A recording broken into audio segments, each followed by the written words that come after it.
On passe toute sa vie à dormir aux côtés d'une personne en pensant connaître chaque détail de son âme, n'est-ce pas? Quelle illusion! Il m'a fallu plus de 20 ans de mariage pour découvrir qui était vraiment l'homme qui partageait mon lit, ma vie, mes rêves. Et son masque n'est pas tombé lors d'une dispute terrible, non. Il est tombé une nuit tout à fait normale, juste après le dîner. J'étais là, dans notre cuisine, ici, à Lyon, en train de débarrasser les verres de la table, et lui, avec le plus grand calme du monde, m'a regardé et a lâché « Je ne vais pas arrêter de voir mon ex, Claire. C'est mon ami, il faut que tu t'y fasses. » La maison entière a été plongée dans un silence effrayant. On n'entendait que le vent froid du dehors, frappant contre les fenêtres de notre appartement près du Rhône. Il a croisé les bras, me fixant avec cet air de défi, ce visage de celui qui se croit tout permis, qui pense avoir le contrôle absolu. Il attendait un scandale. Il voulait que je joue le rôle de la femme hystérique, que je crie à m'en casser la voix, que je claque les portes, que je pleure toutes les larmes de mon corps pour qu'il puisse me traiter de folle et de jalouse devant tout le monde. Mais vous savez quoi? La vie m'a appris à ne pas rendre la monnaie de sa pièce quand quelqu'un veut juste vous voir à terre. J'ai 52 ans et j'ai compris que notre dignité vaut bien plus qu'une crise de colère. J'ai ravalé cette douleur aiguë qui semblait me déchirer la poitrine.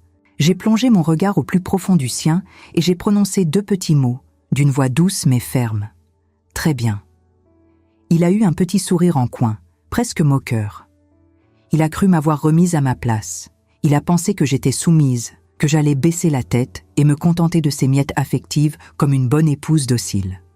Sauf qu'à cette seconde précise, l'amour et le respect infini que j'éprouvais pour lui se sont tout simplement évaporés. Et une autre femme est née à l'intérieur de moi. Une femme beaucoup plus attentive, lucide et forte, qu'il allait regretter amèrement d'avoir sous-estimée. C'est drôle comme on s'aveugle dans un long mariage, n'est-ce pas, mes amis? On avale des couleuvres, on pardonne les manques d'attention, on se dit que c'est juste une mauvaise passe, que c'est la fatigue du travail. On fait passer la paix de la famille et le bonheur des autres avant le nôtre, et on oublie de regarder si le partenaire fait de même. La plus grande leçon que j'ai tirée de tout ça, c'est que le véritable caractère d'une personne se révèle quand elle a la certitude absolue que vous ne remettrez jamais ses actions en question. Ma chère amie, discuter avec vous ici aujourd'hui, c'est comme m'enlever un poids de plusieurs années des épaules. J'ai vraiment l'impression que nous prenons un bon café chaud toutes les deux dans mon salon. D'ailleurs, dites-moi ici dans les commentaires, de quelle ville ou de quel pays m'écoutez-vous? J'adore savoir jusqu'où mon histoire voyage et qui se trouve de l'autre côté de l'écran pour me prêter une oreille attentive. Et si vous avez déjà traversé une déception dans la vie, ou si vous aimez les histoires de femmes qui ont su relever la tête avec courage, abonnez-vous tout de suite à la chaîne et laissez un j'aime sur cette vidéo. Votre soutien, c'est ce qui me donne la force de continuer à vous ouvrir mon cœur. Dans les jours qui ont suivi cette fameuse nuit, l'ambiance à la maison a changé d'une façon très étrange, presque étouffante. Mon mari se pavanait dans les couloirs comme un paon, le torse bombé, confiant, persuadé que j'avais avalé son histoire d'amitié innocente avec son ex-femme. Il a commencé à rentrer plus tard du bureau sans donner trop d'explications, la conscience tranquille. Et moi, je suis devenue une observatrice silencieuse au cœur même de mon propre foyer. Je ne posais aucune question. Je n'allais pas fouiller dans son téléphone pendant qu'il prenait sa douche. Je refusais de m'humilier à ce point. L'intuition féminine est puissante, et les réponses ont commencé à apparaître toutes seules, dans les moindres détails du quotidien. C'était un parfum légèrement différent sur sa veste quand j'allais la mettre au pressing. Un sourire béat et lointain qu'il lâchait en regardant son écran après le dîner. Ces week-ends qui, soudainement, se sont remplis de réunions d'urgence indispensables pour l'entreprise. J'assemblais toutes ces petites pièces dans ma tête, construisant un puzzle que j'avais moi-même peur de voir terminer. Je gardais tout pour moi, étouffant mes doutes. Il y avait des nuits où l'angoisse me serrait tellement la poitrine que je sortais sur le balcon. Je regardais les lumières de la ville se refléter sur l'eau sombre du fleuve et je pleurais doucement pour qu'ils ne m'entendent pas. La douleur du rejet fait très mal à l'âme, mais la douleur d'être prise pour une idiote dans sa propre maison. Ah, celle-là, elle brûle encore plus fort. Jusqu'à ce que, un mardi matin, alors que je rangeais les tiroirs de son bureau, une habitude que j'avais depuis des années pour tenir nos papiers en ordre, j'ai trouvé un petit papier plié en 4, dissimulé tout au fond. Il était caché à l'intérieur d'un vieux livre de recettes de famille, un livre que, je le savais, il n'ouvrait absolument jamais. Ce n'était pas une facture d'électricité, ni un mémo du travail. C'était le reçu d'une bijouterie très chic, ici, au centre-ville. La date remontait à 2 semaines à peine. Le montant était exorbitant, choquant même pour nos finances. Et la description de l'article. Un collier en or blanc qui, de toute évidence, ne se trouvait pas autour de mon cou. Mon cœur s'est emballé à tout rompre. Mes mains ont tellement tremblé que le papier a failli se déchirer entre mes doigts froids. Là, sur ce petit bout de papier froissé, se trouvait la preuve indéniable que le mensonge était beaucoup plus grand, beaucoup plus profond et bien plus ancien que je ne l'avais imaginé. Ce n'était pas juste une petite amitié. Ce n'était aussi pas juste des rencontres l'après-midi pour prendre un café en tout bien tout honneur. C'était une trahison financée par notre argent. J'ai replié le reçu exactement comme il était. Je l'ai replacé à la page précise du livre et j'ai refermé le tiroir sans faire de bruit. J'ai respiré profondément, sentant l'air glacé de la pièce remplir mes poumons pour me donner du courage. Je n'allais pas faire un scandale ridicule avec un bout de papier à la main. Je devais être beaucoup plus froide, beaucoup plus stratège que ça.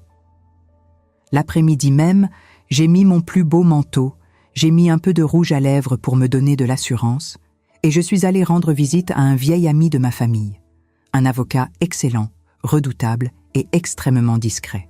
À partir de ce jour-là, j'ai cessé d'être l'épouse passive et j'ai commencé à tracer mon propre chemin. Et je vous le garantis, mon ami.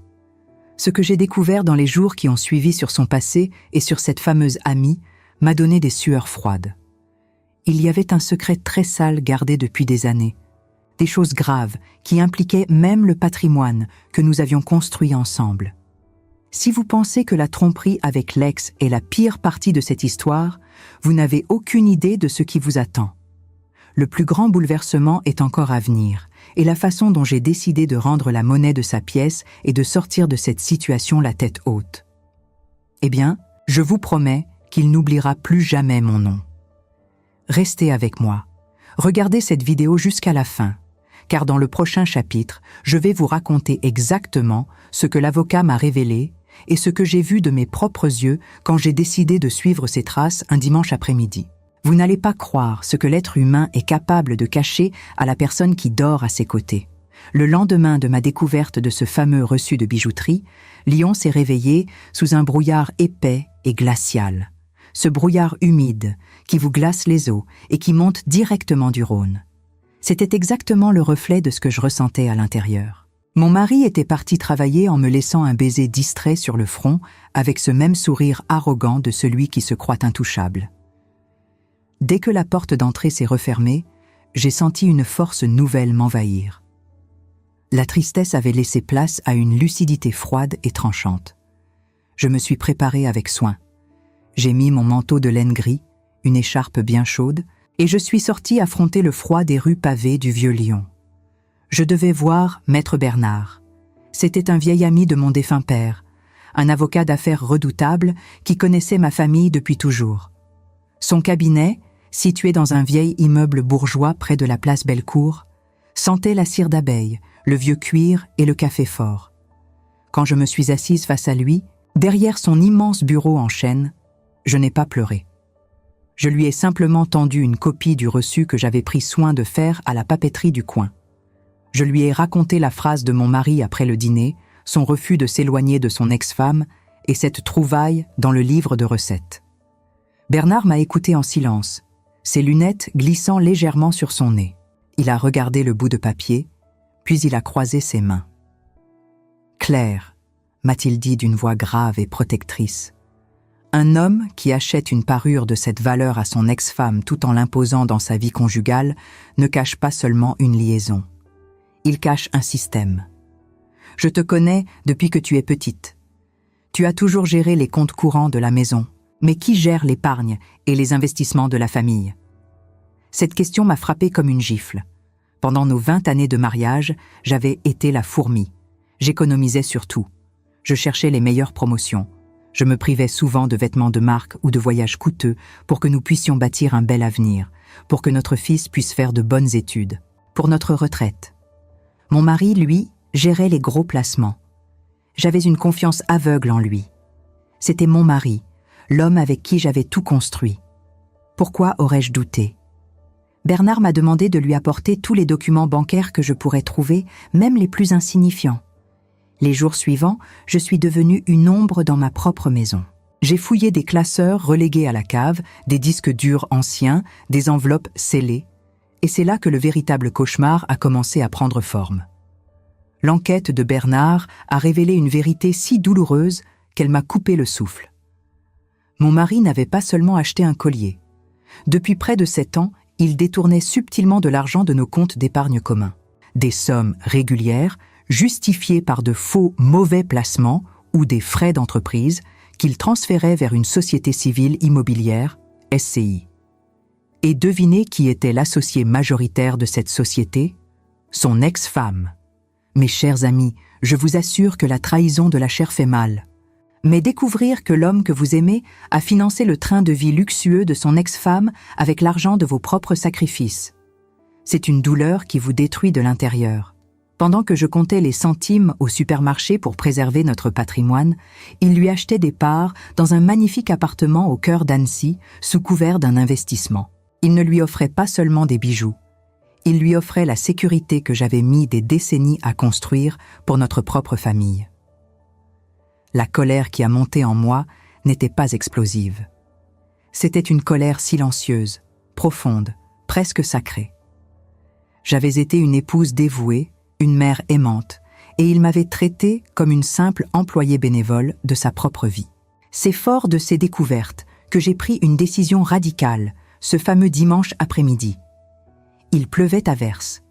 Mon mari a enfilé sa veste imperméable en m'annonçant, avec son naturel désarmant, « Je vais aider un collègue de travail qui déménage quelques meubles en banlieue. Je rentrerai tard, ne m'attends pas pour dîner. » J'ai souri. J'ai arrangé le col de sa veste et je lui ai souhaité une bonne journée. Dès qu'il a pris l'ascenseur, j'ai attrapé mes clés de voiture. Je savais qu'il n'allait aider aucun collègue. J'ai pris ma petite Twingo grise, une voiture tellement banale qu'il ne la remarquerait jamais dans la circulation, et je l'ai suivie à distance. La filature a duré une bonne demi-heure. Nous avons quitté Lyon pour nous diriger vers les Monts d'Or, une banlieue extrêmement chic et verdoyante où se cachent de somptueuses villas. À un moment, au détour d'un grand rond-point, un camion s'est inséré brusquement entre nous. J'ai cru que je l'avais perdu. Mon cœur s'est mis à battre si fort que j'entendais le sang bourdonner dans mes oreilles. S'il me voyait dans le rétroviseur, tout mon plan s'effondrait. J'ai accéléré, les mains moites sur le volant, priant pour ne pas être repéré. Heureusement, je l'ai aperçu tourner dans une petite allée bordée de grands chênes. J'ai garé ma voiture plus loin, derrière une haie épaisse, et j'ai marché sous la pluie fine, le visage caché par le capuchon de mon manteau. Je me suis approché du grand portail en fer forgé.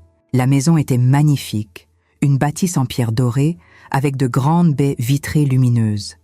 Et là, caché derrière les feuillages trempés par l'averse, j'ai vu la scène qui a définitivement tué la femme que j'étais pour donner naissance à celle que je suis aujourd'hui. Mon mari n'était pas un simple visiteur dans cette maison. Il était chez lui. Par la baie vitrée du grand salon, je pouvais le voir s'activer. Il ne portait plus sa veste. Il allumait le feu dans la grande cheminée avec l'assurance du maître de maison. Et soudain, elle est apparue. Son ex-femme. Elle portait un élégant pull en cachemire, un verre de vin à la main, et autour de son cou brillait le fameux collier en or blanc. Mais ce n'était pas le pire. Le pire, c'était la scène de famille parfaite qui se déroulait sous mes yeux. Les enfants adultes de son ex-femme sont arrivés dans le salon. Ils riaient avec mon mari, ils lui tapaient sur l'épaule familièrement. Il y avait un chien qui sautait autour de lui. Il avait construit une seconde vie, une seconde famille, un bonheur chaleureux et luxueux, tout cela financé par mes nuits d'insomnie et mes économies de femme prévoyante. Il m'avait reléguée au rôle de la gardienne de sa résidence principale pendant qu'il vivait sa grande vie de seigneur dans cette maison de campagne secrète. Je suis restée là, sous la pluie glacée, pendant près d'1 heure. L'eau ruisselait sur mon visage, se mélangeant aux quelques larmes de rage qui avaient fini par couler. Mais ce n'étaient pas des larmes de défaite, c'étaient les larmes d'une femme qui venait de comprendre l'ampleur du champ de bataille. Je n'ai pas fait de scandale, je n'ai pas sonné au portail pour les insulter. J'ai sorti mon téléphone portable et avec des doigts tremblants de froid, j'ai pris des dizaines de photos, zoomant sur les visages joyeux, sur le collier de la maîtresse de maison, sur sa voiture garée fièrement dans l'allée. J'accumulais mes munitions. Quand je suis rentrée à notre appartement de Lyon, j'ai pris une douche brûlante pour laver l'odeur de la trahison et le froid de la pluie. Lorsque mon mari est rentré tard dans la nuit, sentant le feu de bois et le vin rouge, il m'a trouvée assise dans le fauteuil du salon, lisant un livre paisiblement. C'était épuisant, ce déménagement, a-t-il menti en s'étirant. Tu as passé un bon dimanche, ma chérie ? Très instructif, ai-je répondu avec un calme olympien, sans même lever les yeux de ma page. Je me suis beaucoup renseignée sur l'immobilier, figure-toi. Il a à peine haussé les sourcils, trop absorbé par sa propre arrogance pour remarquer le piège qui se refermait sur lui. Maître Bernard m'avait préparé un document, une faille juridique magnifique que mon mari avait négligée dans son montage financier complexe. Et c'est là que le véritable jeu d'échecs a commencé. Je savais désormais qu'un divorce classique ne me rendrait pas justice. Il allait essayer de cacher son argent, de se faire passer pour ruiné. Pour récupérer ce qui me revenait de droit et lui faire payer cette humiliation, je devais le détruire de l'intérieur en utilisant ses propres armes. Si vous voulez savoir comment une femme de mon âge, blessée mais loin d'être vaincue, a réussi à infiltrer ses comptes secrets, à bloquer ses transactions frauduleuses et à retourner la situation de façon magistrale lors d'un dîner qui restera gravé à jamais dans sa mémoire. Restez avec moi, car ce qui s'est passé ensuite est la preuve absolue que la patience est l'arme la plus dévastatrice d'une femme trahie. Les jours qui ont suivi cette découverte glaciale sous la pluie des monts d'or ont été, je crois, les plus difficiles de toute mon existence. Rentrer chez moi, m'asseoir sur notre canapé en velours, regarder cet homme manger le dîner que j'avais préparé et l'écouter se plaindre de sa journée de travail. C'était une torture psychologique d'une violence inouïe. Il fallait que je garde mon masque. Il fallait que je sois la Claire de toujours, douce, attentive, invisible. Vous savez, mes amis, on parle souvent de la force physique, mais personne ne vous prépare à la force mentale qu'il faut pour repasser méticuleusement les chemises de l'homme qui vous détruit, pour lui sourire le matin en lui tendant son café, tout en sachant qu'il a financé sa double vie avec l'argent de vos propres sacrifices. À l'intérieur, je n'étais plus qu'un brasier, mais à l'extérieur, j'étais un lac gelé, parfaitement lisse, parfaitement calme. C'était ma seule protection. Le lundi matin, dès qu'il a franchi la porte de notre appartement pour se rendre à son bureau, j'ai couru chez Maître Bernard. Mon vieil ami avocat m'attendait avec des dossiers empilés sur son grand bureau en chêne. Grâce au numéro de compte que j'avais relevé sur les vieux relevés bancaires cachés à la cave et aux photos que j'avais prises de la luxueuse villa, Bernard avait pu lancer une véritable investigation financière. Et ce qu'il m'a expliqué ce matin-là, avec des mots très simples, a été le coup de grâce pour mon mariage, mais le point de départ de ma vengeance. « Claire, écoute-moi bien », m'a dit Bernard en retirant ses lunettes, l'air grave. « Ton mari se croit extrêmement intelligent, mais c'est un homme arrogant, et l'arrogance rend aveugle. Il a créé cette société civile immobilière avec son ex-femme pour acheter cette maison et plusieurs autres petits appartements à Annecy. Il a détourné votre épargne commune pour injecter des fonds dans cette société. J'ai senti ma gorge se serrer. Mais comment a-t-il pu faire ça sans ma signature ? Nous sommes mariés sous le régime de la communauté de biens. Je faisais attention à chaque centime pour payer les études de notre fils, pour nos vieux jours. Bernard a eu un sourire triste, mais un regard aiguisé comme une lame. Exactement. Il a imité ta signature sur 2 documents bancaires cruciaux il y a 6 ans, pour autoriser des virements de votre compte joint vers un compte personnel caché, d'où l'argent partait vers la SCI de son ex-femme. C'est de la fraude pure et simple, Claire. De la falsification de documents entre époux pour détourner le patrimoine commun. Devant un juge civil et pénal, cela s'appelle un recel de communauté. S'il pense pouvoir divorcer en te laissant des miettes et en gardant son empire secret, il se trompe lourdement. La loi française est très claire. Si l'un des conjoints dissimule ou détourne des biens communs, il perd tout droit sur ses biens et la totalité revient à l'époux lésé. Je suis restée figée, assimilant l'information. Si je jouais bien mes cartes, non seulement je récupérerais ce qu'il m'avait volé, mais la justice pourrait le priver de sa part de tout ce qu'il avait caché. La villa, les appartements, tout. Mais pour cela, Bernard avait besoin d'une preuve irréfutable. Une preuve matérielle prouvant que c'était bien mon mari qui gérait cette SCI en secret depuis son ordinateur personnel, et non pas juste une erreur de la banque. Il me fallait le fameux carnet noir. Je savais de quoi il parlait. Mon mari avait un petit carnet en cuir noir, très fin, qu'il gardait toujours verrouillé dans sa mallette de travail. Il ne le sortait jamais devant moi. Il disait que c'était des codes d'accès ultra confidentiels pour l'entreprise où il travaillait. Je n'avais jamais cherché à vérifier. Mais maintenant, je savais que ce carnet contenait les clés de sa double vie, les mots de passe de ses comptes cachés, les accès aux emails secrets qu'il échangeait avec son ex-femme et leur banquier. Il fallait que je mette la main dessus. Le mercredi soir, l'occasion s'est présentée, mais elle a failli me coûter la vie de peur. Mon mari était rentré épuisé, se plaignant d'une migraine terrible. Il a pris 2 somnifères puissants après le repas et s'est effondré sur notre lit conjugal. Sa mallette était posée dans le salon, près du canapé. J'ai attendu minuit.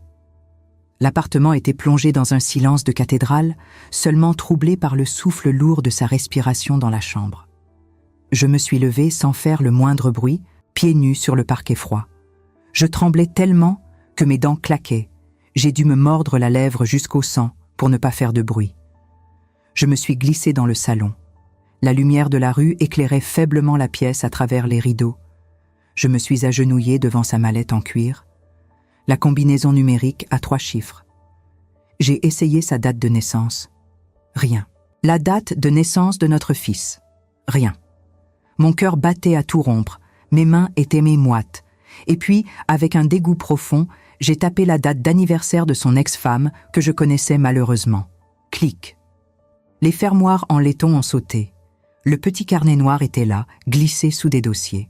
Je l'ai attrapé avec des mains tremblantes et j'ai sorti mon téléphone portable pour prendre en photo chaque page, chaque code, chaque mot de passe, chaque numéro de compte secret enregistré méticuleusement. C'était une mine d'or. J'en étais à la moitié du carnet quand soudain, le parquet du couloir a grincé violemment. J'ai figé. Mon sang s'est glacé dans mes veines. Le bruit des pas lourds s'approchait. Il s'était levé. S'il me trouvait là, agenouillé dans le noir, fouillant sa mallette avec mon téléphone allumé, tout était fini. La porte du salon s'est poussée lentement dans l'obscurité. J'ai retenu ma respiration, fermant les yeux, terrifiée. L'ombre de mon mari s'est dessinée dans l'encadrement de la porte. Il a marmonné quelque chose d'incompréhensible, la voix pâteuse par les somnifères. J'ai glissé le carnet sous mes genoux et j'ai éteint l'écran de mon téléphone à la seconde près.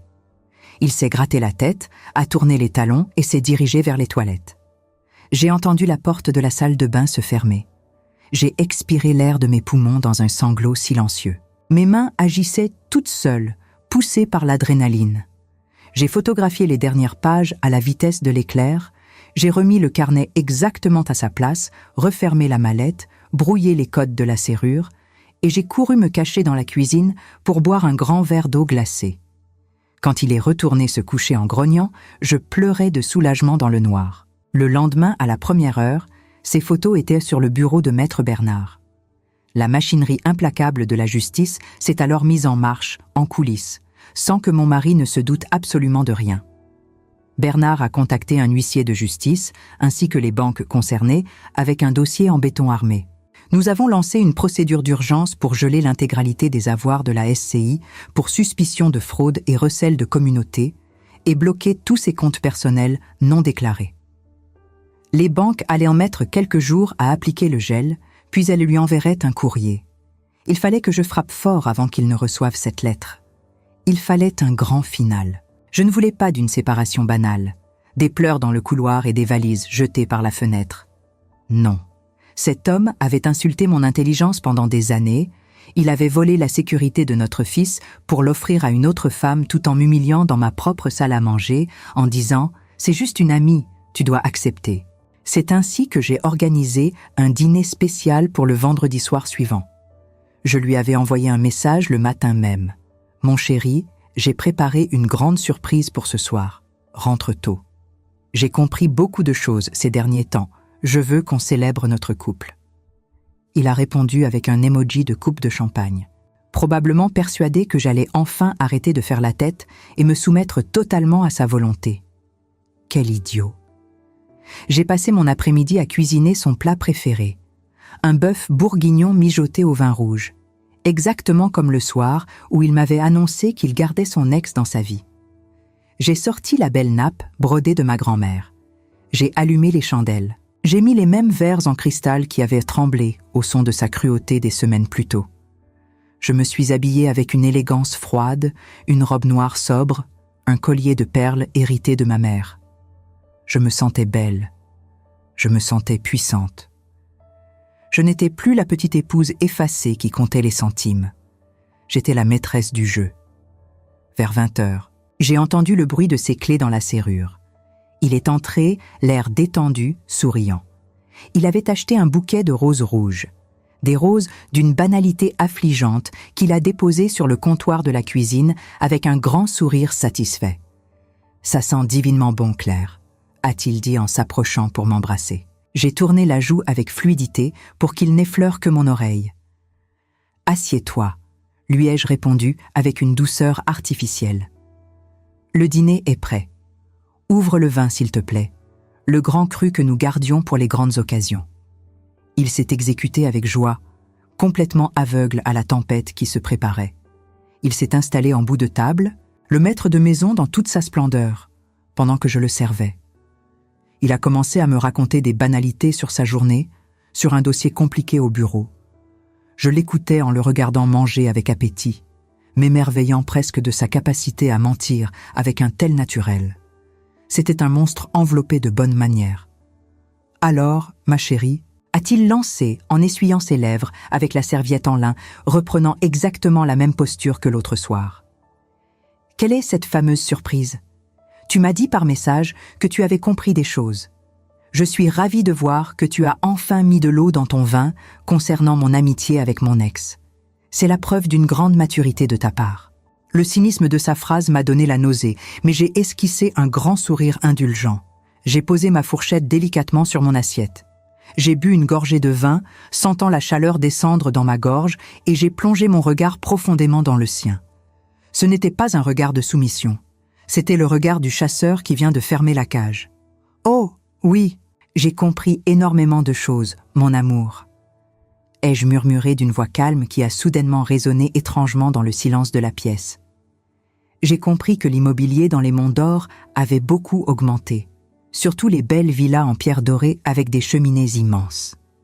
Son sourire s'est figé instantanément. La fourchette qu'il tenait est restée en suspens au-dessus de son assiette.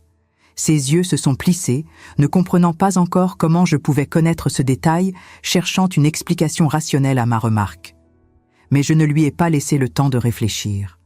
J'ai glissé ma main sous la nappe, sur mes genoux, là où j'avais posé une épaisse enveloppe en papier Kraft. Je l'ai sortie lentement, et je l'ai fait glisser sur la nappe immaculée jusqu'à ce qu'elle touche son assiette. Et j'ai surtout compris, ai-je continué, la voix devenant froide et tranchante comme de la glace, que lorsque tu disais que ton ex-femme était juste une amie, tu omettais de préciser qu'elle était aussi ton associée majoritaire dans la fraude financière que tu as orchestrée avec l'argent des études de notre propre fils.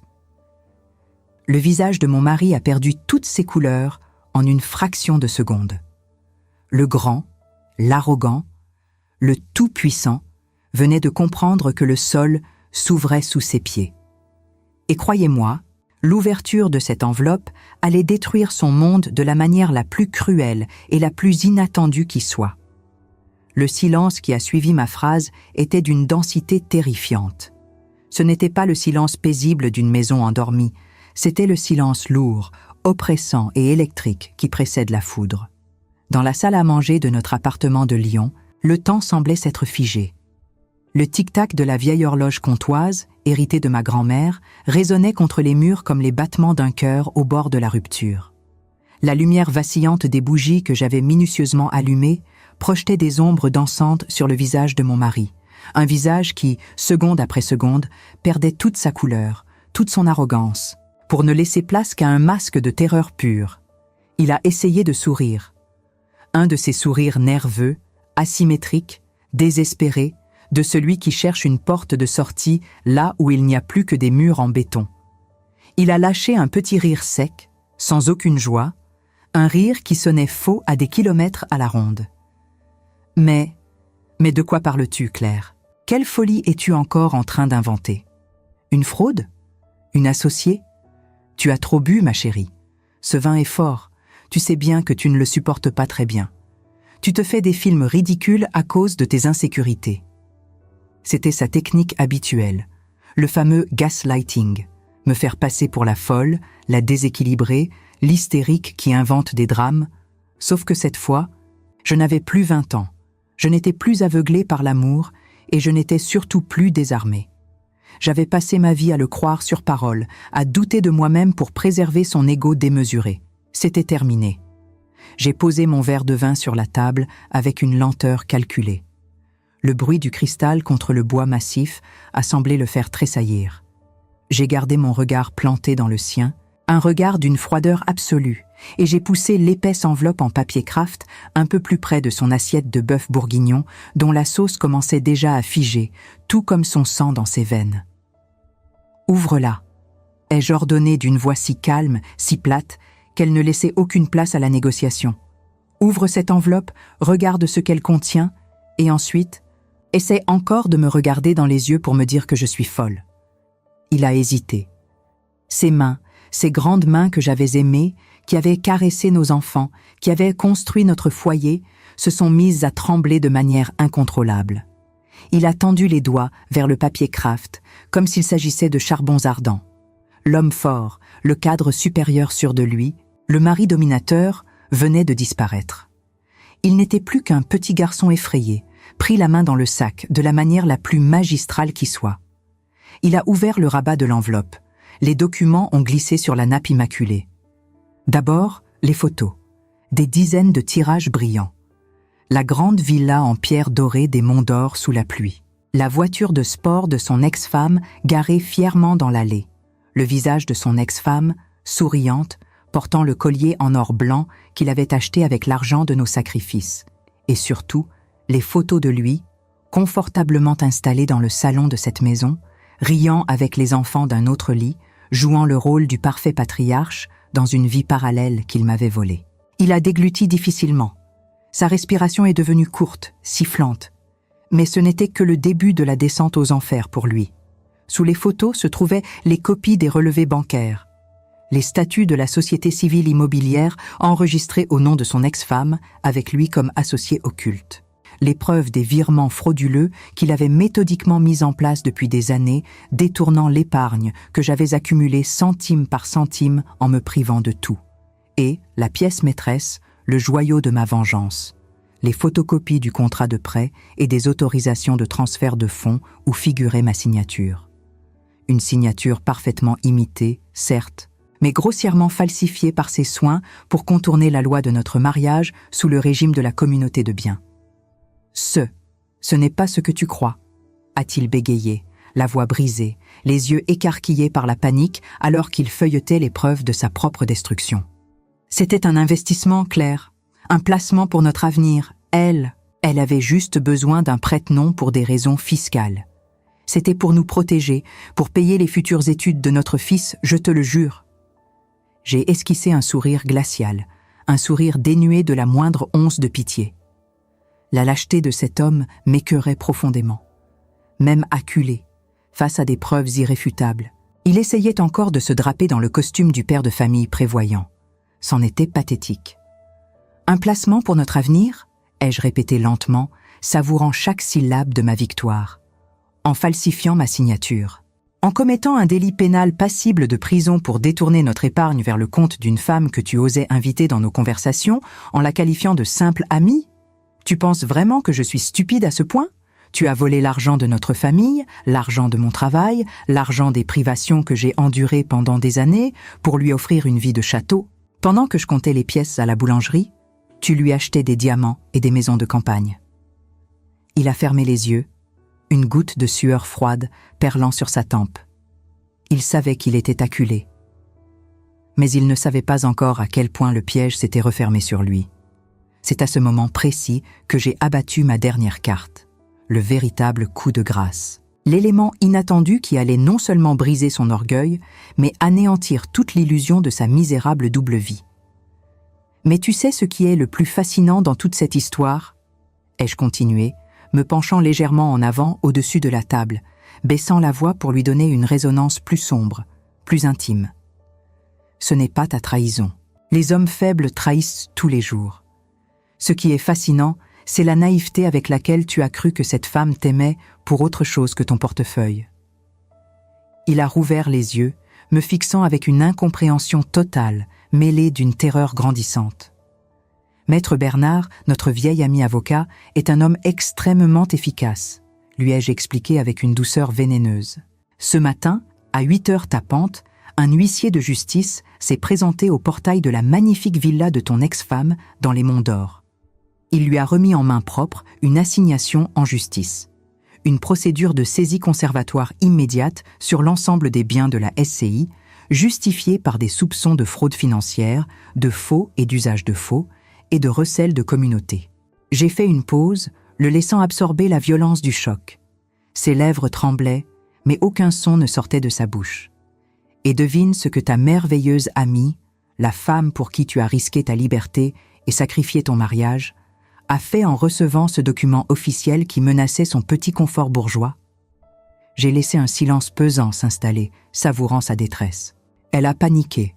Elle a immédiatement appelé le cabinet de Maître Bernard, en pleurs. Totalement hystérique.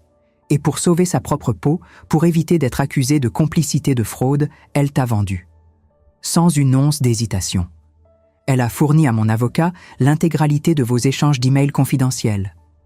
Elle a attesté par écrit que tu avais agi seul, que tu lui avais certifié que j'étais au courant de tout et que l'argent provenait de tes fonds propres. Elle a déclaré qu'elle n'avait jamais exigé cet argent et qu'elle coupait immédiatement tout lien avec toi pour se protéger des retombées pénales. Le visage de mon mari s'est littéralement décomposé. C'était comme observer un édifice majestueux s'effondrer sur lui-même en l'espace de quelques secondes.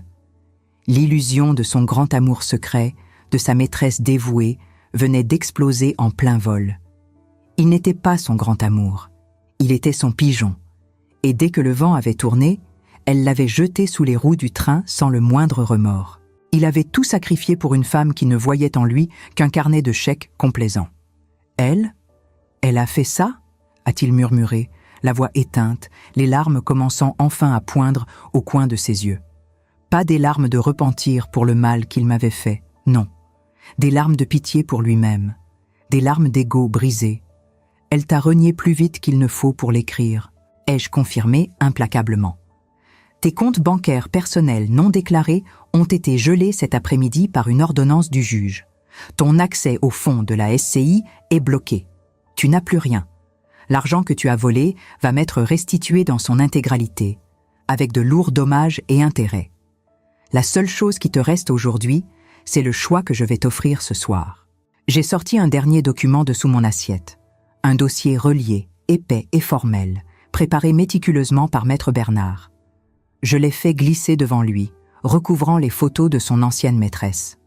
Ceci est une convention de divorce par consentement mutuel, assortie d'un accord financier extrêmement spécifique, lui ai-je annoncé, le ton devenant celui d'une femme d'affaires intraitable. Tu vas renoncer officiellement à ta part de cet appartement lyonnais qui reviendra à mon nom exclusif. Tu vas me céder l'intégralité de la valeur de ton assurance vie pour compenser les sommes que tu as détournées vers la SCI. Tu vas assumer seul les dettes fiscales qui ne manqueront pas de s'abattre sur toi lorsque les impôts découvriront tes montages douteux. Et tu vas accepter de me verser une prestation compensatoire à la hauteur des 20 années de sacrifice que j'ai fait pour ta carrière. Il m'a regardé, effaré. « Tu veux me ruiner, Claire ? Tu veux me laisser à la rue ? Après 20 ans de mariage ? Tu ne peux pas faire ça. Je suis le père de ton fils !» a-t-il hurlé, la voix se brisant dans un sanglot pitoyable. L'homme fier était à genoux, pleurant toutes les larmes de son corps, ses mains agrippant le bord de la table comme s'il allait tomber dans un précipice. « Ne parle pas de notre fils », ai-je tranché, la voix soudainement coupante comme du verre brisé. L'émotion brute, la colère de mère a jailli un bref instant avant que je ne reprenne le contrôle. « Tu as volé son avenir pour payer les vacances d'une autre femme. Ne t'avise plus jamais de prononcer son nom pour justifier ta lâcheté. » J'ai respiré profondément, reprenant mon masque de glace. « Et non, je ne veux pas te ruiner. Tu t'es ruiné tout seul le jour où tu as imité ma signature. La loi française est implacable concernant le recel de communauté, mon cher. Si tu refuses de signer cet accord ce soir, dès lundi matin, je dépose une plainte pénale formelle pour faux et usage de faux en écriture bancaire, fraude et escroquerie. Maître Bernard a déjà constitué le dossier pour le procureur de la République. Tu seras convoqué par la police, ton entreprise sera informée de tes malversations, ta réputation professionnelle sera détruite à jamais et tu risques jusqu'à 3 ans de prison ferme et 45 000 € d'amende pénale, sans compter que tu perdras de toute façon tes biens lors du divorce. » J'ai posé un stylo en métal lourd, un stylo de grande marque qu'il m'avait offert des années auparavant, juste à côté du dossier. « Alors, voici tes options. Tu signes ce document, tu pars ce soir avec tes valises, tu disparais de ma vie avec le peu de dignité qu'il te reste, et je me tais. Je ne vais pas à la police. Je te laisse la liberté de reconstruire ce que tu pourras, loin de moi. Ou tu refuses, tu fais appel à tes avocats, et je m'assure que le monde entier, y compris ton patron et tes collègues, découvre le fraudeur minable que tu es réellement. À toi de choisir. La ruine dans le silence ou la prison dans la honte publique. » Il est resté là, prostré, les épaules secouées de sanglots silencieux. Il pleurait sur les débris de sa vie. Il a regardé le stylo. Il a regardé la porte de l'appartement. Il a regardé les photos de la femme qu'il avait trahie dès le premier coup de vent. Il savait qu'il n'avait aucune issue. Il était tombé dans un abîme qu'il avait lui-même creusé jour après jour, mententerie après mententerie. Avec une main tremblante, presque engourdie, il a pris le stylo. J'ai observé, le cœur battant d'une satisfaction féroce et d'une tristesse infinie à la fois, la pointe métallique gratter le papier à chaque endroit où j'avais placé une petite croix au crayon. Il a paraphé toutes les pages. Il a signé son abandon de droit. Il a signé sa propre sentence.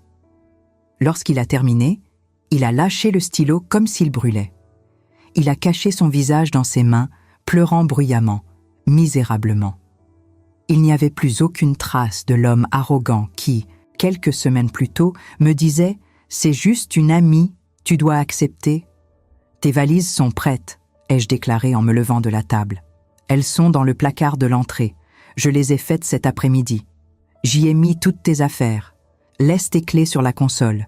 Je veux que tu sois parti dans 10 minutes. » Il a relevé la tête, le visage rouge, bouffi, ravagé par les larmes et la défaite. « Où veux-tu que j'aille, Claire ? Il est 21 heures. Il pleut. Je n'ai plus d'accès à mes comptes personnels et elle ne voudra jamais m'ouvrir sa porte après l'assignation du juge. » J'ai ramassé le dossier signé, je l'ai glissé avec soin dans l'enveloppe et je l'ai regardé de haut avec un détachement absolu, presque clinique. « Ce n'est plus mon problème, » ai-je répondu froidement. « Tu es un grand garçon. Tu trouveras bien un hôtel bas de gamme qui accepte les cartes de crédit professionnelles ou un collègue charitable pour t'héberger sur son canapé. Mais cette maison est la mienne. L'air que l'on y respire m'appartient et il n'y a plus de place pour toi ici. » Il n'a plus rien dit. Il s'est levé, lourdement, comme s'il avait vieilli de 20 ans en l'espace d'1 heure. Il a marché lentement vers l'entrée. J'ai entendu le bruit sourd des roulettes de ses valises sur le parquet. J'ai entendu le cliquetis métallique de son trousseau de clés qu'il déposait sur la petite console en chêne. Et puis, il y a eu le bruit de la lourde porte d'entrée qui s'ouvrait et le claquement sec, définitif, inéluctable, lorsqu'elle s'est refermée derrière lui. Ce claquement de porte a résonné dans mon âme comme une libération. Ce n'était pas un bruit de fin, c'était le bruit fracassant d'une renaissance. Je suis restée un long moment seule dans l'entrée, les mains posées à plat sur la porte froide. J'ai pris une immense inspiration.